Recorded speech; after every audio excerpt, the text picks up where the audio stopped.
मेरो मनमा त पाप छैन है, त्यही भएर भनेको भन्नेहरू तिमीहरूको मनमा जस्तो पाप कसैको मनमा छैन के, तिमीहरू नै हो नम्बर 1 पापी के। मेरो मनमा त पाप छैन भने तर अरूको चित्त पित्त सब फुट्ने गरी यस्तो वचन लगाए, यस्तो प्याच भन्यो होइन, लास्टमा के भन्ने मेरो मनमा त पाप छैन है, त्यही भएर मात्रै भनेको होइन। तपाईँको मनमा पापै छैन भने अरूको लागि नेगेटिभ थट्स आउँदै आउँदैन होइन, तपाईँले नेगेटिभ सोच्नै सक्नु हुँदैन के।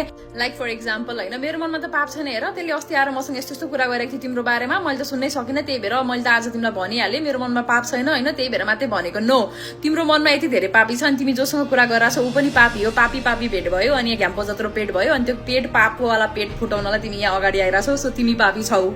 तिमीले त्यसरी लुगा लाएर हिँड्या, तिमीले त्यसरी खाएर नाचेको हेरेको होइन, यो उमेरमा सुहाएन है, मेरो मनमा त पाप छैन त्यही भएर भनिदिइहालेँ मैले त है भनेर भन्ने होइन, पापै बोकेर भनेको हो क्या, पापै बोकेर।